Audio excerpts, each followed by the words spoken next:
देखियो ई परोड़ के अचार बनेलहुँ हैं। सब अचार हम बना के देने छी यूट्यूब पर, अहाँ देख के बना सकै छी। तो ई परोड़ के जेना कि बेसी एखन तेल देने छियै, तो तेल अहाँ के जेना ई खर्च भेल, आब ई सिद्ध भ गेल अछि। देखियो ई तोड़बै तऽ एना के सिद्ध भ जायत, अथी टूटि जायत। तो ई अहाँ के बन के तैयार अछि। तो ई परोड़ के भ गेल। आ ई अहाँ के से आम के कटुआ अछि। देखियो ऐसे में कनी तेल अछि बुझाइया, तो एखन कनी फुलबो करतै।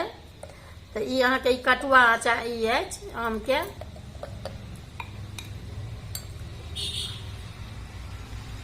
देखियो ये छोटे छोटे पीस अहाँ के कटने छी। ई कटुआ भ गेल। आ ई देखियो ई अहाँ के कुच्चा मिठका कुच्चा जे कहै छी, से ई मिठका कुच्चा अछि अहाँ के। ई अहाँ के मिठका कुच्चा अछि। 2-3 साल तक अहाँ के यदि एक बेर बनाए तो 2-3 साल तक रह जाए। जेना कि पूरी पराठा रोटी भात सब संगे खा सकै छी।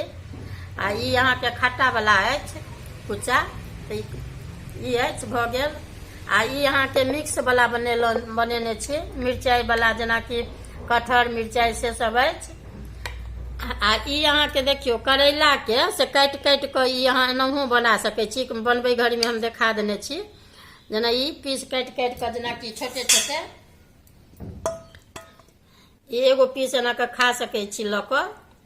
देखियो ई एना के काटि काटि के सब मसाला मिला देबै। तो ई भ गेल करैला के। ई अहाँ के सरसों के जेना बना के देखेलहुँ, सरसों वाला। तो ई जेना अछि ने, तो ई अहाँ के जेना कि 4-5 गोटे छी, तो ई एना के तोड़ के आ अही के तेल ल के, अहाँ के तेल देने छियै, तो अही के तेल में अहाँ कनी के मिला के। तो देखियो ई अहाँ के एते ई भ गेल। जेना कुच्चा नहीं खाई छै तै तरीका के इहो नीक लागत, बहुत नीक होइ छै। ई सरसों के अचार छै अहाँ के। तो ई सब अचार बन के अहाँ के सब तैयार भ गेल।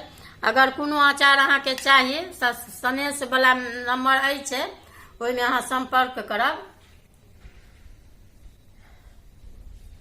वीडियो नीक लागत तो लाइक करब।